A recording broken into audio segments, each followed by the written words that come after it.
Hello everybody, welcome to today's IEP Live Learn Lunch. Really excited today to be joined by Chrissy Evans from Case UK, who's going to be talking to us about understanding stress. So I'm going to hand straight over to you, Chrissy. Welcome.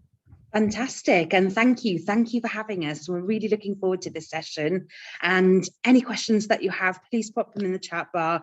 I will refer to Helen at stages throughout this session so that she can read out any of the questions that come along. So feel free to put the questions in the chat bar as you think about them, okay? And anything that you want to share with us. So I am going to share my screen. And here we go. Should be with us in just a moment. So we're here to talk about understanding stress. I work for an organisation called Case UK, and Case UK, we support people with mental health issues, and we work for we have a programme that we call Able Futures.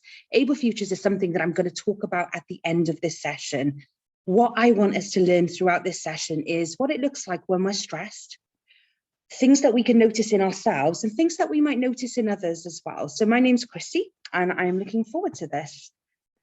So, the aims of this session are understanding what happens to the body as a result of stress and knowing methods to help manage stress. When it comes to talking about mental health, just please be mindful that you're taking care of yourself. If something comes up for you that you think is a trigger or something that you're struggling with, then feel free to get in contact with us afterwards so that you can have a conversation. That's no problem. You'll have our details at the end. Make sure that you're keeping yourself safe. So stress is an umbrella term, isn't it? Stress can mean so many things to us in so many different ways. And it can be the umbrella term that we use for anxiety. When we feel anxious, it can be as a result of what we might call overwhelming stress. Some people might term it as toxic stress. We then have depression. So depression can be a result of this overwhelming stress. We can feel anger, we can experience panic, we can experience panic attacks. It results in low self-confidence and low self-esteem. So our self-esteem and confidence can be greatly affected when we're struggling with stress, because we start to see all the things that we're not capable of doing instead of reminding ourselves of everything that we are capable of doing. It affects sleep. And it will all come, it will all make sense when we talk more about how stress affects us. But we can experience sleep problems because our body goes into this state where it's trying to protect us. And sleep is not a state where we're protecting ourselves because we become vulnerable. So we struggle with sleep. We have problems with sleep. Or it might impact how much we consume, such as alcohol, sugar, caffeine. You know, when it comes to consumption doesn't just mean things like overeating. It can mean that we take in more of something than we should. And that can have a knock-on effect to how we feel when we're stressed. It can impact our resilience to situations. So stress, as I said, is this umbrella term for so many different things that can happen. And we might experience all of these. We might experience one of these. But think about your own situations and what happens to you. Like, what is it that impacts your stress levels? What causes you to feel stressed?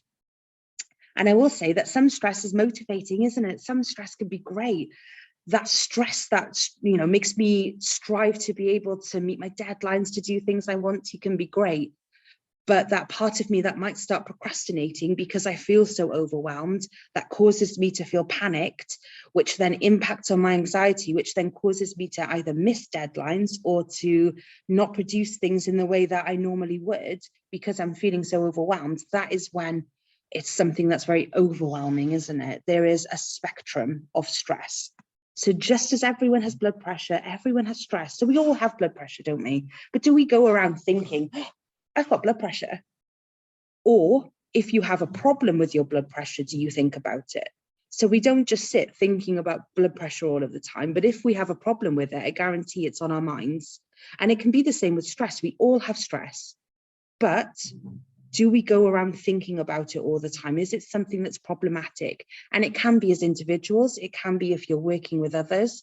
You might notice some of the signs that we talk about in other people. You'll notice them from your own perspective as well. But we all have some level of stress in our lives.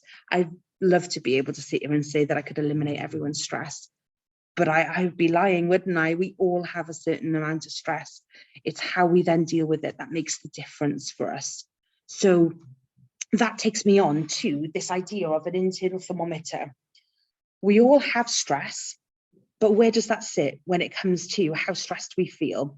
So we might start, with feeling maybe at about 10%. Maybe we don't feel stressed at all. So this internal thermometer is at completely zero, it's completely flat. We don't feel any form of stress. But if something happens, then that internal thermometer will rise, and it will rise and fall depending on situations throughout the day, depending on thoughts that we have, depending on scenarios that happen for us, whether it's work related, personally related. This internal thermometer will go up and down, and how we interpret that can have a big impact on how we manage and understand our stress levels. And I will refer back to this internal thermometer as I go through the slides. But I want you to have this idea in your mind of stress. And when you feel stressed, how does that go up and down? When we reach boiling point, we tend to go into protection mode. So when we reach boiling point, so when we feel that stressed, that it becomes something that causes us to feel overwhelmed, we get to boiling point within ourselves, or some people like to think of it as a pressure gauge, and that pressure gauge goes into the red. We become very overwhelmed and survival mode will kick in, okay? So when should stress cause us concern? So when we reach that boiling point, at what point then do we think that we should be concerned because we're getting to the boiling point, because we're getting into that survival mode? Should we be worried if things cause us to go up and down on this internal thermometer throughout the day, this spectrum of stress? But when should stress cause us concern? And it's when we can't get rid of it, when we try really hard to do things. It comes and goes for no good reason. It feels, you're sitting there thinking, I'm so stressed, I've got so much on my mind. But what does that look like? What does that mean? You might think, oh, I don't really have anything to stress about, but you still have that sense of feeling as though everything is sitting on your shoulders, or it might feel as though it's sitting on your chest. We all experience the physical manifestations differently. And I know when I'm incredibly stressed, I can feel it in my shoulders. I feel as though everything is weighing me down, and I feel like, it's the weight of the world, isn't it? And I feel like I can't move properly. I'm in pain. The key point for me is that when we should be concerned about stress is when it starts to become the center of everything. So we start telling ourselves that I can't do this, because I'm stressed. And it's not necessarily the bigger things. We don't go, I can't do this piece of work because I'm stressed. The reality is we might tell people, yes, I'll take this piece of work on because you're stressed and you don't want people to think you're struggling. But then you start to miss things and it becomes the center of all of the decisions that we make. And then I'll tell my friends, I can't go for a coffee, I've got too much to do. I can't do these nice things that I really want to do because I'm so stressed. I can't go to these places. I can't go to the cinema. I can't go and just have a chat or go for a walk or do things to look after myself because I'm stressed. Yeah, hopefully this is all making sense. But when stress becomes the center of every decision that we make, we know that we're getting to a point where we're really struggling, we're really overwhelmed. Okay. So what are the common signs of stress? So with all of that in mind, this internal thermometer, this idea of what happens to us when we're stressed, what are the common signs of stress? And there are quite a few signs of stress. And if you recognize any of them, let me know. Let me know if you look at this and think, wow, I'm every single one on the list. This is not an exhaustive list. There are many more that we might experience, but some of the common signs of stress is worry. We worry about everything. We worry that we've got things to do. We've got, deadlines to meet. I've got all of these different things, all of these different responsibilities that must be done. And I worry about them. And then I worry about the things that other people might not seemingly worry about. And then I worry that I'm not worrying enough. Am I not worried enough in this situation? Oh, I don't seem to be as worried today as I was yesterday. And then I start worrying about that. We might brood. And brooding it can be overthinking things. It can be thinking over scenarios, situations, or conversations over and over. Why did I say this? And why did I say that? Why couldn't I have said this instead? And then the conversation would have taken a completely different route. And then, that might be a conversation that you've had that day, or it might be a conversation that you had in 1995 that you're still thinking about, and you're still going over and over in your mind, and then worrying about it and thinking, oh gosh, it could have been so different if I'd have done this, this, and this.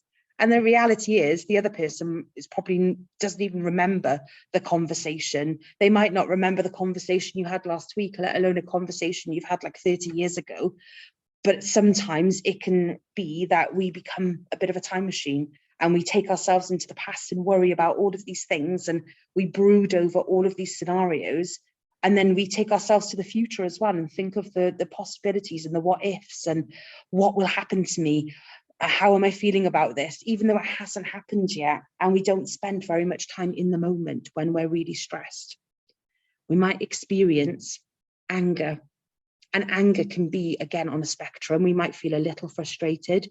We might feel a little angry. We might feel incredibly angry. If anyone here has ever had road rage, whether that's driving or on public transport, but if you've experienced road rage, then you might know how quickly we can go to that sense of anger when something frustrating happens. And, it's a sign that we're really stressed. Poor sleep and tiredness. So when we're stressed, when the body is affected, when we go into that survival mode, so this internal thermometer has reached boiling point, we've gone into survival mode. Some people call it fight or flight. I tend to talk about it as survival mode because it's our body's way of preparing us to survive, to be able to look after ourselves when it deems that we're in danger. When that happens, as I said, sleep is not something that happens easily, because your body's telling you that if you sleep, you're vulnerable. Your adrenaline levels are increased. Adrenaline will help us to be able to run or to fight. Your cortisol levels are increased. Cortisol is quite frequently referred to as the stress hormone, isn't it?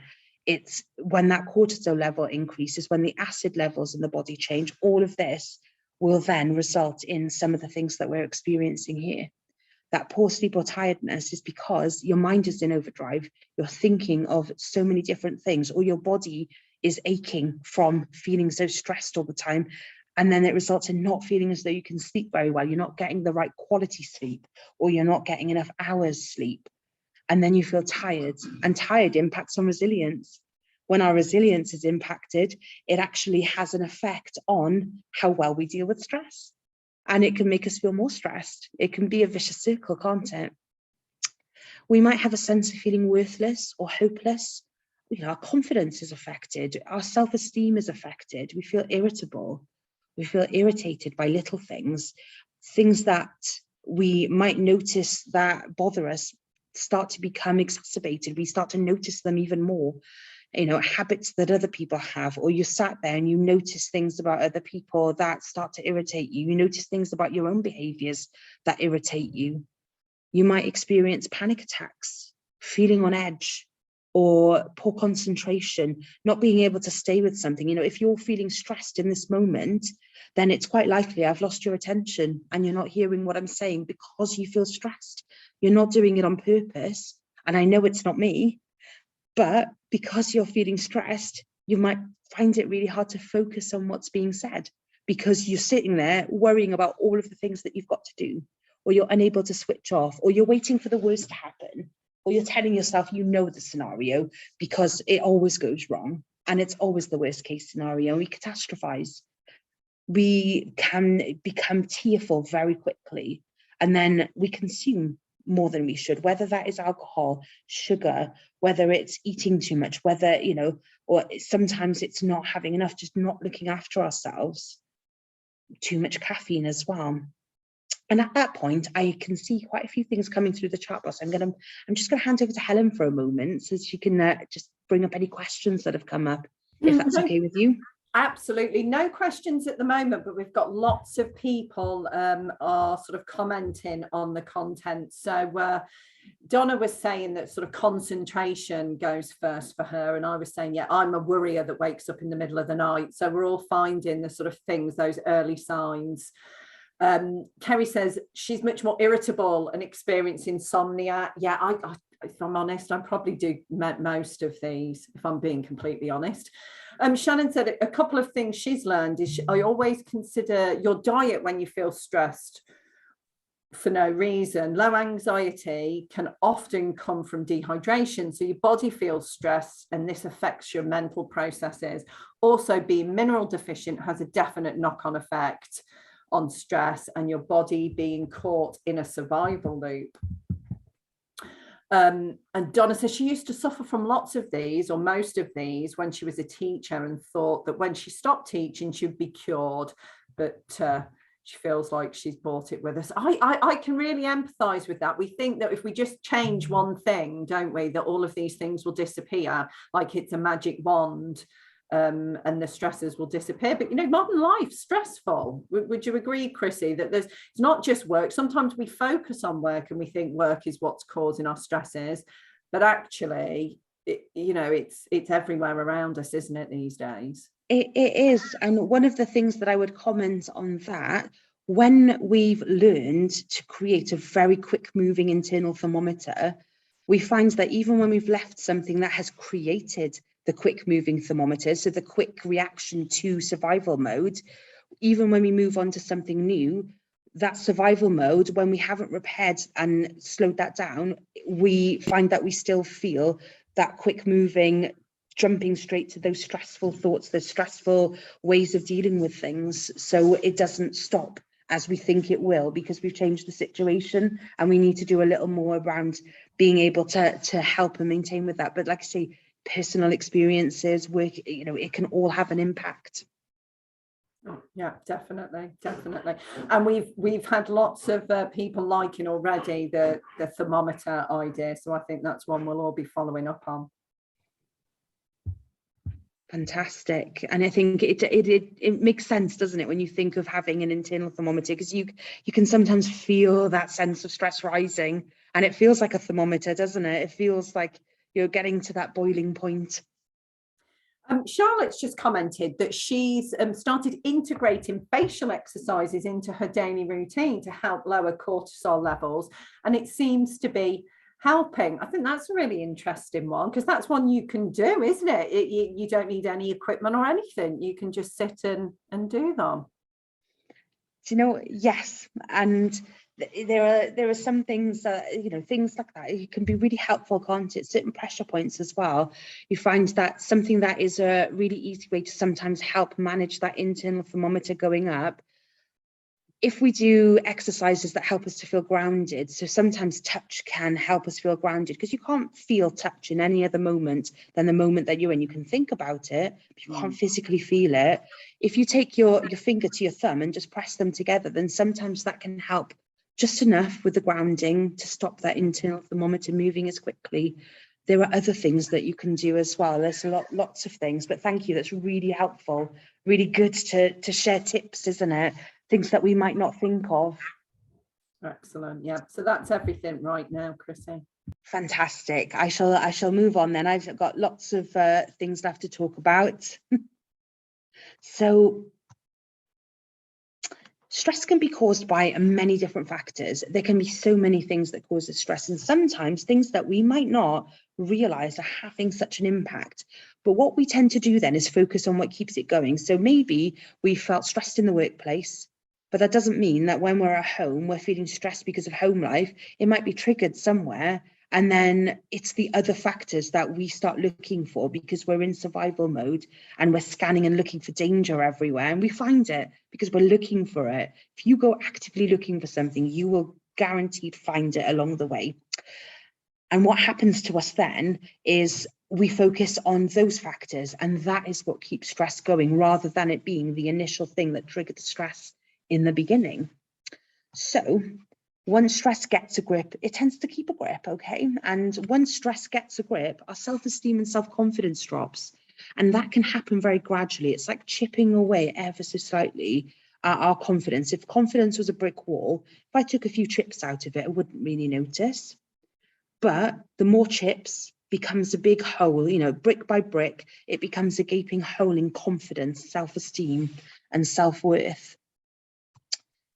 You become more self-conscious. You know, you kind of want to put yourself in that box. Sometimes we want to compartmentalize things as well and put them into boxes. But what we need to do, or what we try and do, is hide ourselves away. We become very self-conscious and aware of ourselves, of our body, of our actions. You feel threat from all sides because you're scanning for danger and finding it. And then worrying or brooding becomes second nature. I worry I don't have something to worry about. Your body reacts really easily and you feel easily overwhelmed. You know, it feels like that there's just too much going on, like you're spinning all these plates and you're not really sure how you're keeping them all up in the air. So you tend to avoid or withdraw, because that's the go-to reaction when we feel stressed, isn't it? And stress can bring out the worst in us. And I can tell you a few situations where stress has brought out the worst in me and it tends to manifest in me feeling really angry. And I haven't done anything mean or anything like that, but I can feel quite angry when stress is bringing out the worst in me. So once stress gets a grip, it tends to keep a grip. Okay, so anxiety affects the body in two different ways. It affects the muscles and it affects the autonomic nervous system, which we call the ANS. Okay, so the central nervous system, however we want to word it, but it affects us in these two different ways. And when it comes to the muscles, so we might experience headaches, chest pain, stomach pains, muscle aches. You might struggle with swallowing, you know, feeling as though, you know, you go to take a drink and it feels as though you could easily choke as your swallowing isn't the same as it was, because your muscles are affected. You might shake or become trembly. You know, sometimes that shaking can be quite violent. You might have pains, or you experience stuttering or voice tremor, jelly legs, and the bladder and bowel are affected because your body initially wants to get rid of any excess weight. So you go to the toilet more frequently, and then it will start to hold on to it because it's telling you that you don't want to be stopping to go to the toilet. So you become constipated and unable to go to the toilet. And then when it comes to the autonomic nervous system, you might experience palpitations. You know, your heart is racing. It feels as though your heart's skipping a beat. You feel faint and dizzy. You feel numb. You feel short of breath, or having that choking feeling, or you feel butterflies. You have sleep problems. Your appetite's affected. Some people will eat more. Some people won't eat at all. You might experience flushes or chills, or feeling sick, or visual changes. So things might feel as though they're going further away, or they might feel as though they're encroaching in. So it can affect us in a couple of different ways. Some people have, you know, if you stood up really quickly and you have a head rush and you feel dizzy, it's like that. And you can experience the white spots in your eyes, or the vision, the focus completely goes. You feel completely zoned out. You might feel tired, or you start sweating. You might experience pins and needles, or feeling unreal, feeling as though you're sat in the passenger seat of your car watching yourself drive. So you know you're doing it, but you don't feel connected to it. You feel a little bit unreal, like you're going through the motions, but not really attached to it. You might have a dry mouth or clammy hands. You might recognize some of these. You recognize these in others as well. You know, people that you might be working with, you might notice some of these things. But why these symptoms? So why do we get to that point that we have these sorts of symptoms? And essentially, it's because of that survival mode, because it's triggered by a sense of threat.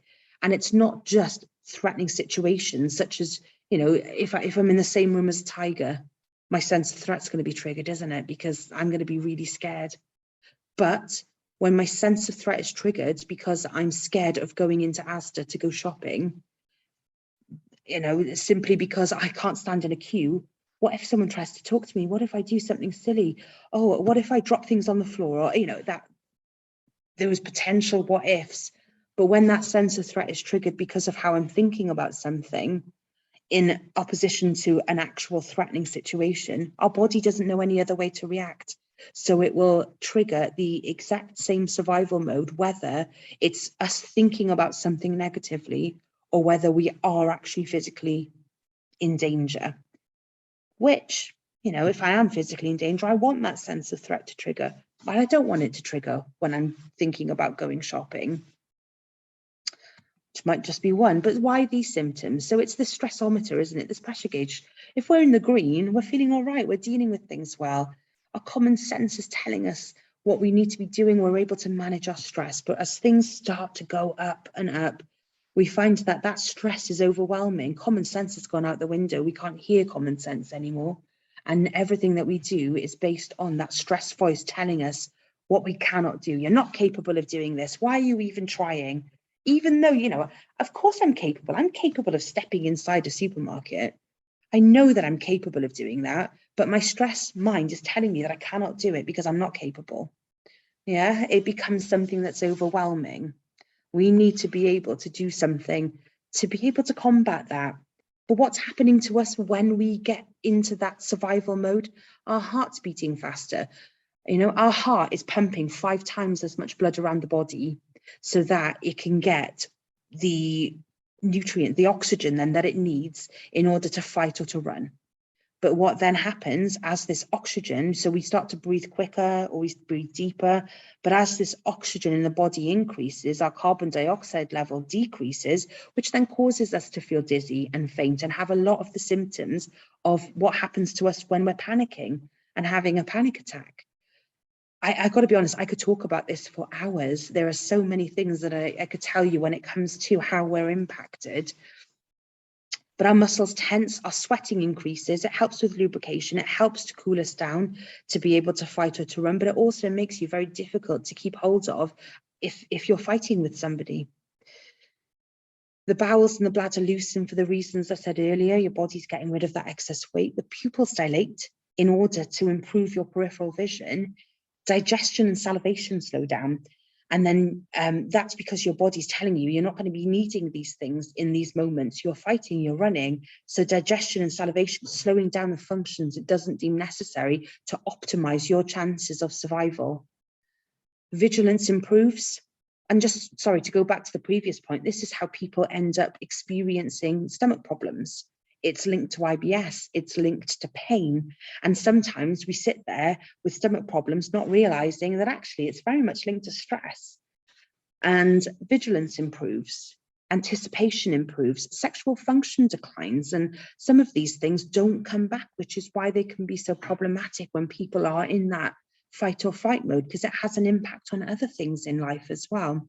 And the reaction doesn't die down once the danger passes, because the adrenaline is increased, the cortisol levels have increased, the acid levels in the blood have changed, everything has changed. Your oxygen levels are up, your carbon dioxide levels are down. All of this then keeps you in that space. So that's why these reactions don't die down. So once you've stopped, once you're out of the situation, you're not then thinking, I feel great now, I feel absolutely fine. You're feeling still very overwhelmed. So what can we do to help? We can cut down on caffeine. So caffeine can mimic a lot of the signs that we're talking about here. So caffeine, too much caffeine can cause muscle twitching, flushed face, upset stomach, fast heart rate, fast breathing, passing water a lot, feeling nervous, irritable, restless, shaky, headaches. Yeah, so I'm going to keep that up there just for you to have a little look through that. And at this point, I'm going to go back to Helen because I can see more comments coming through, and I just want us to be able to make sure that we're able to look, you know, bring them all into the conversation before I go any further into things that help.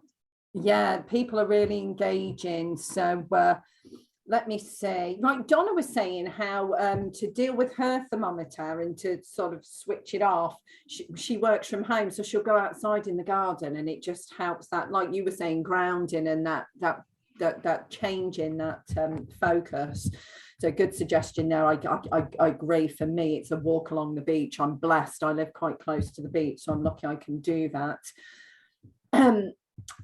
So what else do we have? Right, so Ian has said when he's tired and hasn't had enough water, he starts to tremble. So he knows that he needs to have a drink and disengage from the activity to resolve the situation. So there's a good coping strategy there. And Tracy has said that her daughter suffers with anxiety and panic attacks, and as a mum feels really helpless when that's happening because she doesn't know what to do, or there's not much she can do in the moment other than be there. And Kerry has said she's in no way promoting herbal remedies, but personally for her, she finds them really useful if she's feeling particularly anxious, and she uses a rescue remedy and mood essence sporadically. I know for me, I find chamomile tea or even peppermint tea. Prissy, you're probably going to say to me that's because it's not got caffeine in, because I love my tea and I drink too much tea. But so those ones work for me as well. And Shannon said that she is a clinical hypnotherapist and can actually create MP3s of self-hypnosis for people to help them center themselves at stressful times. If anyone wants to reach out to her, they can do so via the chat. Donna's asked a question. Here's one I should be asking. How much caffeine is too much caffeine? Good question. And the answer to that is very individual. It is when you notice symptoms that have that negative impact. So I worked with somebody once who couldn't even eat chocolate for the caffeine content because it triggered their anxiety. And so they had to have caffeine free. They couldn't even have decaf because there's a certain amount of caffeine in decaf. So they couldn't because it triggered them. Whereas I can have, there's a certain amount of coffee that I notice I'm able to have, which is a lot more before it starts having an impact on my anxiety. So everyone is different. It's about finding your balance. And that's a really interesting point, Chrissy, because it is individual, isn't it? Because I do drink a lot of tea. I mean, especially now working from home, even more so, I love my tea. But when I was delivering a lot more classroom training, I would steer clear of coffee because I would find after a couple of coffees, I'd get the shakes in my hands and it would make me feel like I look nervous to the group. So I would drink tea rather than coffee because tea just doesn't have that impact on me. But, if I have 3 coffees in a day, I definitely feel it. So it's obviously for me. Doug said he gets withdrawal symptoms if he doesn't get enough coffee, headaches and shakes. It's an interesting one, isn't it? Because the withdrawal can feel really horrible as well. Sometimes when you've gone past the withdrawal, being caffeine free, everyone's so different that we all experience how that feels differently. Because I was caffeine free for a very long time. And when I introduced caffeine back into my diet, I noticed that it wasn't having an impact on my anxiety, which is one of the reasons that I'd cut out caffeine in the first place. And so I know where my limits lie with caffeine, but caffeine is in a lot more things than we realize. Yes. Because green tea has a caffeine content. Tea, depending on how strong you have tea, the stronger that it is, the higher the caffeine content can be. Some tablets and medications have caffeine. Yes, I noticed that with the cold remedies now, they put caffeine in all the daytime ones, don't they? And so I avoid them because I don't want caffeine in it. So I tend not to take them. And I noticed that. I thought, I understand the thought process. It's if you've got a cold and you need to work and you need to keep going, the caffeine will help you, but not everyone wants it, do they? No, they don't. So it's always best to check things beforehand. And I'm just going to go to the point of, I'm going to go to the point of herbal remedies. I'm all for herbal remedies, but what I will say, you have to make sure that you ask if they're suitable. So always see, if you go into a herbal shop, there will always be somebody there that will be able to give you good information. And I say this because there are certain herbal remedies. For example, St. John's wort is used for mild to moderate depression. It's the idea of it is that you use it for about 4 to 6 weeks. It's not licensed, so you don't know how strong it will be when you buy it. So always best to stick to the same brands of things that aren't licensed because they tend to stay at the same level of how much is in them. So, just to put that out there. But things like that can sometimes have an effect on other medications. So I say St. John's wort because that impacts things like statins. It can impact blood pressure medication. It can impact warfarin. So you just have to be really mindful that you ask questions and make sure that they're okay. And I always used to take Rescue Remedy and valerian, but since I've been taking underactive thyroid medication, I can't take Rescue Remedy because it has a bad effect and it makes me pass out. Okay. So we just have to be mindful of those things. I think you're right. And here's one to lighten the mood a little. Kerry's put a good point. Herbals can interact with other meds, including the contraceptive pill / patch. So there's one for us to really be mindful of, because we don't want any happy accidents, do we? Or not off the back of this, not off the back of this session anyway. And Shannon said she can, for those of us who like coffee but want to reduce our caffeine, she recommends barley and chicory coffee alternative from Whole Earth. It does taste like coffee. So there's one for us to consider. Yeah, that's good. Any other tips and things that we've got, then please keep them coming. It's really good to have some recommendations. Right, and before you go back into your presentations, Valerie's asked if we can have a copy of the slides. So we don't send them out automatically.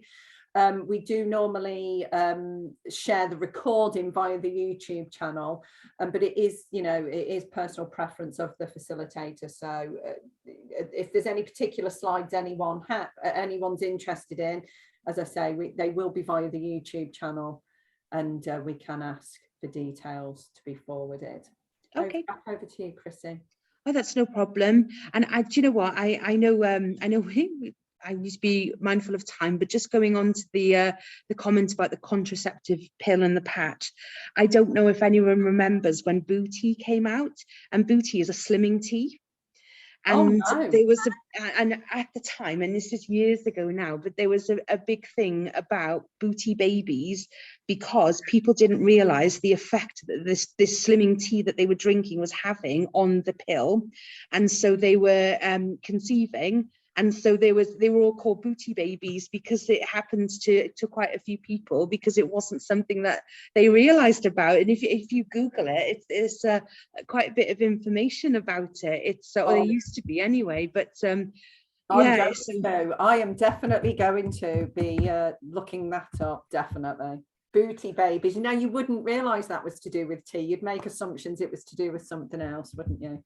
You would, wouldn't you? But yeah, no, the slimming tea was called Booty, and so but any sort of thing like that, any time, and medications, there are lots more medications apart from the antibiotics that sometimes you might take that impact medications. There's a lot more that have an impact or influence other medications.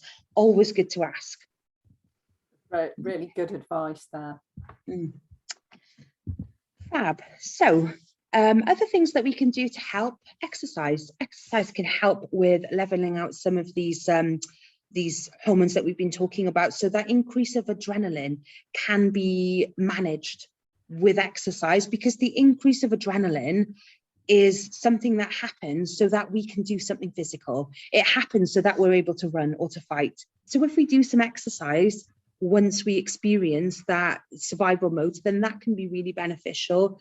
Sometimes just getting out and about, going for a walk, engaging with nature, being outside can be really helpful, and it can help with grounding again. So next then, breathing retraining. And breathing retraining, doing different breathing techniques. And if you Google breathing retraining or Google meditation, there are lots of apps as well, and I'm sure there's other people in this group that will use apps, so feel free to pop them into the chat bar if you've got ones that work for you. And I know that Insight Timer is a good one. There's lots of different things that you can use, but utilizing some form of breathing retraining or meditation can be a really great way to help calm down the body. I've got an exercise here that you can use if you want to. So if you sit in a comfy chair, relax as much as you're able to, but take a slow, normal breath. So we don't want to be taking in these deep breaths and adding to the oxygen that's in the system if we're already finding that there's too much oxygen in our system. but take just a normal breath and think 1. And then as you breathe out, think relax. And then you can do that counting up to 10. You can reverse it back if you want to. There are a number of different things that you're able to try. Then manage unhelpful thoughts. So pull back the blinkers, challenge the way that you talk to yourself. So sometimes the automatic assumptions that we make, you know, maybe we've got a critic on our shoulder, always telling us all of the things that will go wrong, or telling us all these bad things. Challenge it, challenge that critic, challenge the way that you talk to yourself. If you find that the way you talk to yourself can be quite unfair and mean. And if you're anything like me, negative automatic thoughts used to plague me. And I used to tell myself how bad I was at everything and how I wasn't worth it. And challenge it, you know, I used to challenge it and go, actually, why do I feel this way? Where is this thought process coming from? And it wasn't coming from me, it was coming from a number of other things, but it wasn't me, and that's not who I am. And then when dealing with those unhelpful thoughts, take a step back. You can take a step back physically or metaphorically, you know, pull back those blinkers, open your eyes and look at the information around you. Give yourself a moment. And the idea of that is to stop unhelpful thoughts in their tracks so that it gives you time to think about it. So instead of that internal thermometer shooting straight up to boiling point, we're allowing it to stop so that we can think about things a bit more. And then challenge those thoughts, challenge the way that you talk to yourself. And some of the questions that we can use, what is the possibility, or what's the probability of something happening? What is the worst thing realistically? Because we need to put a lid on things. So realistically, what is the worst thing that was going to happen here? Am I right to think this? You know, that's one of my favorite ones to ask. Am I right here? Am I right to think this? What will this mean to me in a year? And what is this worth to me? You know, what does this mean to me? Then how do you try to handle stress? Think about what you do to handle stress. And sometimes we try and not think about it. Yeah, I've ever done that. You know, there's that big elephant in the room, and I just won't look at it. I'm not going to look at it. It's fine. It doesn't matter. Can we avoid it? No, but we try to. We try and, you know, dress it up and make it look different. But actually what we're doing is avoiding. And what we then tend to do, we need to think about stress, but think about it in a different way. Okay, so we need to allow ourselves to prepare for stress. Then we face the stress and then we review that, see what went well, see what didn't quite go so well. These are all things like within Case UK, with some of the work that we do to help people with mental health, we work through these strategies on a one-to-one basis so that we can help people who are struggling, whether they're struggling with stress, whether it's diagnosed or undiagnosed mental health. We help and support people using these strategies. Okay, it's good to have someone to talk to. And then what happens when we use avoidance? And when we avoid things, we tend to tell ourselves that we're not capable. You know, the more we avoid things, the more we're feeding into that sense that we know we're not good enough. We know we're not managing this very well. And then you tell yourself you can't cope, you withdraw. And then you stop doing things, you know, and if we stop meeting our friends, stop going into work meetings, it has an impact, doesn't it? And we see threats everywhere. And then you start measuring everything by what you tell yourself you can't do instead of focusing what we can do. And that lowers self-confidence and self-esteem again. So how can we combat avoidance? And part of that is facing the fear. And facing the fear takes a bit of time to build that up. We need to look at that foundation when it comes to questioning in order to then look at facing our fears. But if we face our fears, we need to be mindful of our safety zone, our safety behaviours. That might not be keeping us particularly safe. So where do we go to help ourselves when, you know, where do we go to stop bad things from happening? But actually, are they helping or are they not? You know, some safety behaviours, a safety behaviour that's instilled in me that I check for traffic before I cross the road. That is a good safety behaviour. I like that safety behaviour because it's keeping me safe. But the safety behaviour that tells me that I will not get out of the car and go into that shop because I can't face people, that's not a good safety behaviour. That's actually making me feel as though I'm incapable of doing things. It's feeding into my sense of self-worth and lowering it. Okay, and then this is a tool that you could use. You can state a problem, You can think about what would happen if you solve the problem. You can think about what would happen if you didn't solve the problem. You can generate all of your options that are potentials. And then look at the best option, work out a plan, put it into action, reviewing it. Okay, so that is problem solving techniques. But like I said, that is something that I could spend a lot of time talking through all of these different activities that we're able to do, but that is a way of almost rationalizing with yourself to be able to manage what you're feeling and what you're thinking, okay? Which brings me on then to what we can do to help. So Able Futures is a program Able Futures is the program that we run through Case UK. So Case UK is the organisation, Able Futures is our project that we deliver, or one of the projects that we deliver. And Able Futures, it provides support for people who are in work that are struggling with mental health. We also have a project called Positive Futures, but that one comes with a cost. That's for people who are out of work, and that can be managed through the job centre. Able Futures, though, it's completely free and it's confidential. So if you felt that you were sat there thinking, gosh, yeah, I could really do with some support, then you can, if you're in employment, if you live and work in the UK, if you're over the age of 16, then you're eligible to get this support for free. And the support is for up to 9 months. It's with a dedicated support team. So you'd work on a one-to-one basis with somebody. We don't do weekly appointments because weekly appointments, it comes around too quickly. You need time to be able to work on well-being in between appointments. We ask that people give us once a month. And then action plans are very much bespoke. It's rapid response as well. And we endeavour to contact people within 24 hours of when they express interest or when they've spoken to us. We will give you a timeline, but it's always rapid response. An initial appointment is always something that we endeavour to have within the first 2 weeks of us engaging in that initial conversation with somebody if they've signed up for some support. It's funded through Access to Work. So Able Futures is Access to Work. It is part of the Access to Work programme, but it's the mental health Access to Work, not Access to Work where they go and do workplace assessments, things like that. It's the mental health side of Access to Work. Okay. So if you did want to sign yourself up for some support, then you can register interest at the website, which is just there. So the Able Futures website, you can click on a link. You would have to have a further conversation in order to get some additional details, because there's additional details needed on top of what is put through the website. Or you can email us directly. So you can see the email address at the top or the email address in the middle at the bottom. Email us, have a conversation. That comes through to me and to my team, and we can arrange a time to have a call, or you can check out our website because it gives you a bit more information as well.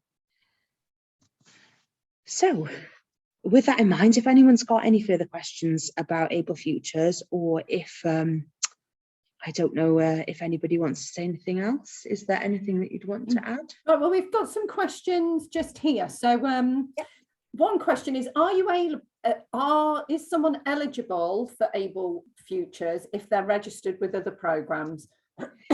It depends on the other programmes. The only other programme that makes a person not eligible for the Able Futures programme is if they're on the Remploy programme, because they're funded in exactly the same way. So it would be double funding. So you wouldn't be eligible if you're with Remploy.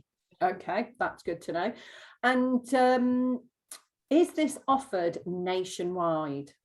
It is. The Able Futures programme is across the UK. In Case UK, we cover, and I probably should have said this right at the very beginning, but we cover Wales and the southwest of England in Case UK. But if you're outside of those areas, you can go to the Able Futures link, because that will cover the rest of the UK then. So it is the whole of the UK, Scotland, England, Wales. Wonderful, excellent. And so Able Futures is available for ourselves that are attending today and programme participants as well. It's open to all. Yeah, it's open to, so Able Futures is, like I say, for anybody who is employed, who might be struggling. If somebody is not employed, like I say, we've got the route. So what we call Positive Futures program, which is run by Case UK. That is across the UK as well, but that is there's a cost incurred with that. So one of the routes that we use, it's available through the job centre. So if someone went to the job centre and asked if they could be put onto that programme, then it's something that could be organised with them. So if you're unemployed, you will be linked to the job centre, because you'll be, there's certain things, certain criteria that you've got to meet, isn't there? And they can go that way if they should want to. Okay, so that's really interesting. So perhaps we can tempt you back at some point to tell us a little bit more about that programme and how that might support people's programme participants and how they might be able to support accessing that. Wonderful. Oh, absolutely.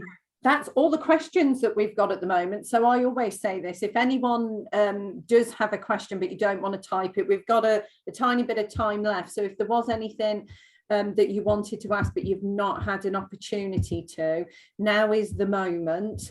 And if not, we will thank you. It's been so good, Chrissy. Oh, yeah, I can see people saying, thank you, Chrissy, some useful tips and information. Yeah, I would really echo that. I think it's been fascinating.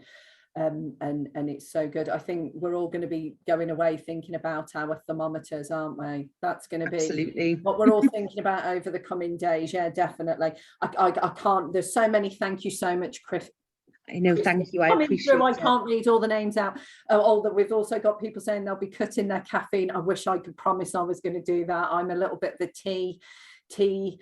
Oh, I just love tea. And you know what? And while I'm seeing if anyone else has got a question, when the first trimester of my pregnancy, I went off tea, and I was more upset about not being able to have a cup of tea than I was about not being able to have a glass of wine. I was devastated. I remember crying. And just thinking it was the worst thing in the world ever. And on my 13th week, I woke up one Sunday morning and I wanted a cup of tea, and I was just so happy that I could have a cup of tea. So there you go. That's definitely advice for me. I love it. Thank you so much for your time today, Chrissy. For those of you who've enjoyed today's session, I have popped the website address for Case UK into the chat as it was requested.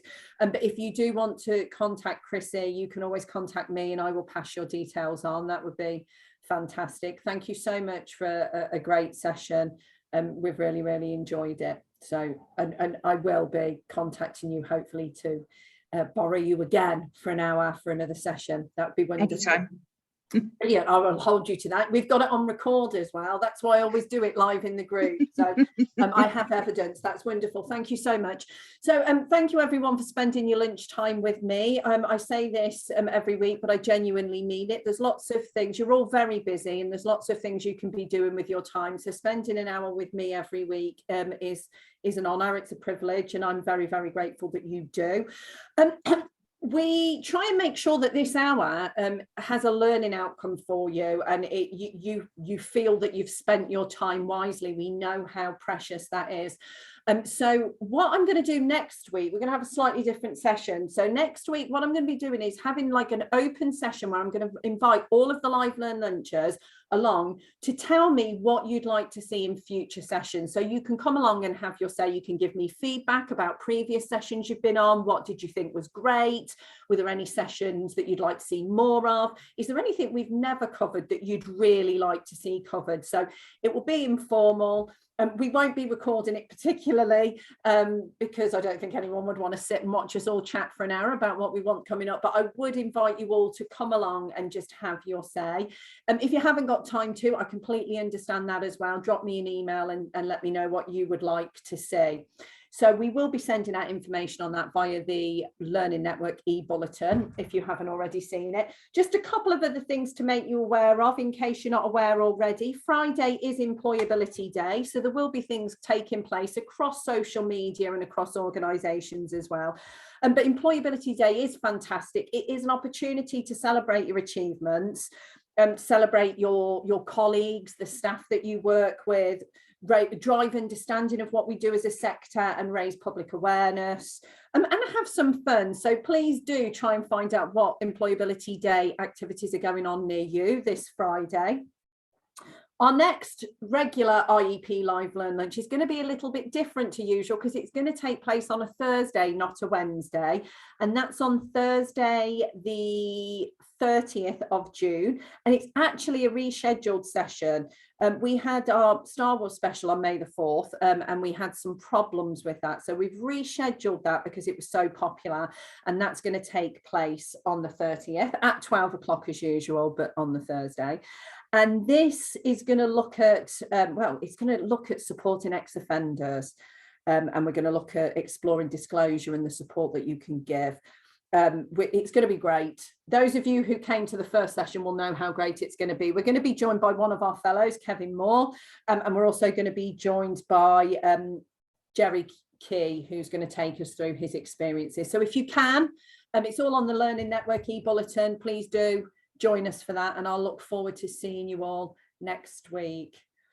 And Donna said she's attended the first and that's already coming useful. That's great to know. The first one, we were very fortunate that although Jerry had problems joining us, we had an ex-prison guard who was able to step in, but we've got Jerry coming back for this next one. So Donna, I hope to see you there. I hope changing to a Thursday won't be a big problem, and as many of you as possible come along. It's going to be a fab one, just like this has been.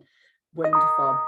Okay, thank you all. I hope you all have a wonderful afternoon. I hope it stays sunny for you all and you can get out after work and enjoy that sunshine, and we can all lower our, not too low, but lower our internal thermometers and make sure that we're in our happy place. Thanks, Chrissy. And thank you, everyone. Take care. Bye-bye. Thank you. Bye.